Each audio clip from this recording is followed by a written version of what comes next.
to put together a plan and get ready in a very short week. And so we got some work ahead of us. On the injury front, Zach Gentry had a significant knee injury in game. I'll have an update on that, I'm sure, for you tomorrow.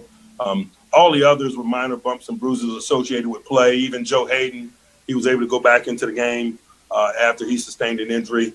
But with bumps and bruises on a short week, man, we're not taking anything for granted. So we'll assess those and update you guys appropriately and put together a plan that's focused on the healthy guys. I think that's the appropriate thing to do on a short week. I'll open it up for questions. Dejan Kovacevic.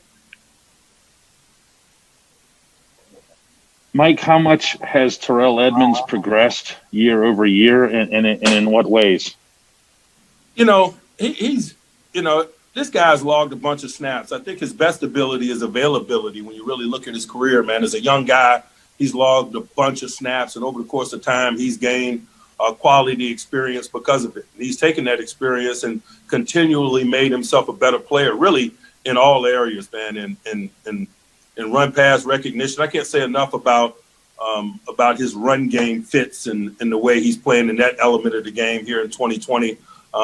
But largely his game has always been on the upswing because he's a young guy that's diligent and a young guy that's very available. And when you're very available and diligent, man, it's a reasonable thing to expect your play to improve, and his has. Jerry Dulac.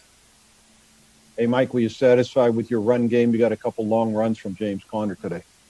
I don't know, man. I'll let you guys keep talking about that. It was better today. We'll keep assessing it. We're not going to crack that nut with the first swing. It's going to take continual work and effort on our part to continue to work on our warts, and that's not our only wart. It's just the one that you guys choose to recognize. Mike Pursuta. Mike, it looks like you continue to go in different directions week to week. A little bit of change up with the running game today, more sub-package alterations. Are you guys a week-to-week team in terms of how you want to scheme it up? We just, first and foremost, we got quality players and with different skill sets, and we're committed to utilizing them based on the matchups of the week. And so that allows us to be different first and foremost. But secondly, we've experienced some attrition. We've missed some guys, and some guys have had an opportunity to ascend, and really it's challenged us from a coaching perspective at times to be unique in our approach in an effort to get the best people on the field. So, we don't apologize for that. We're going to do what's required for us to win each and every single game and put our best foot forward on a week-to-week basis. And sometimes that's a little bit different. And if that causes issues for those we compete against, great. Joe Rutter. Yeah, Mike, what about your approach allowed Deontay Johnson to be open so much and have so many catches?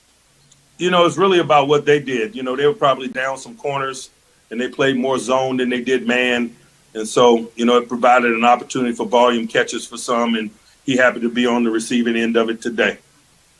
Brooke Pryor.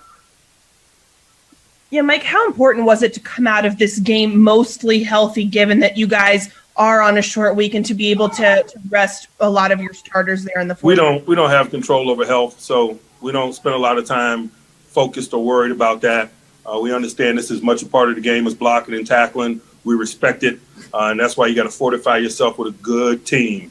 And so that's always our focus, not those that are lost, the preparedness of those who step up. And so we spend our time focused on the preparedness of our young guys in an effort to combat what you mentioned. Brian Batko. Yeah, Mike, with Gentry going out early, you guys basically played most of the game with one tight end. Any update on Vance, how he's feeling or anything like that? None. I'm sure I will have some for you at some point next week. Mark Caboli. Hey, Mike, the offense didn't put up a ton of points in that first half, and the defense was allowing some yards. But how important was it for the players to stay patient on both sides, figuring that things would eventually turn around if they stay patient? This is the National Football League, man. We don't anticipate rolling out of tunnels and people laying down for us. These are going to be competitive games, and so I don't even know if we have a mentality where we're anticipating what you mentioned. We step out of tunnels ready for a 60-minute fight each and every week. Jim Colony. Mike, actually kind of in that vein, and I don't want to use the term, do you hold stuff back? But when you go in against an unknown quarterback, for example, do you tend to, is it a feeling out process before you figure out what the guy's up to and then you realize, and then you might unleash your defense on him? No, we just have an unleashed mentality regardless of who we play. Will Graves? Mike, when you look at the defensive performances the last 2 weeks, what do you like about it? And today, after that first drive, they basically didn't do much at all. What was sort of the key to shutting them down?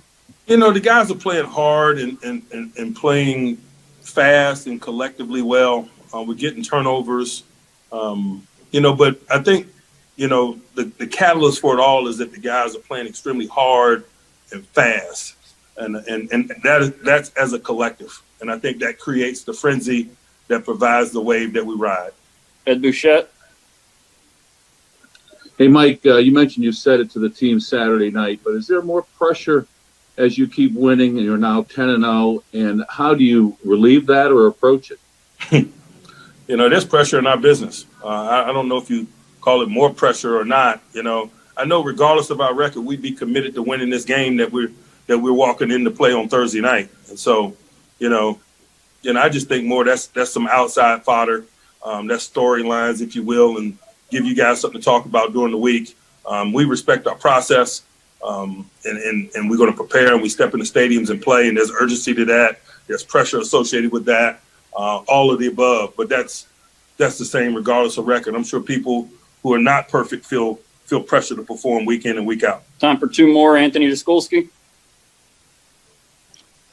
Mike, today was a much more traditional up and down ground game with not much east to west, not a lot of pulling guys. Did that have a lot to do with the lack of tight end depth and losing Gentry, or was this just by design?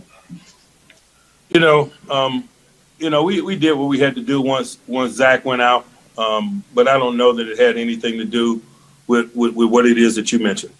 Final one, Joe Rutter. Yeah, Mike, you didn't mention anything about Juju and your injuries. Did he get a little nicked up on his leg there in the fourth quarter? Yeah, but I don't think it's anything major, and that's why I just associated with the bumps and bruises associated with play. It could be a factor for him. It could be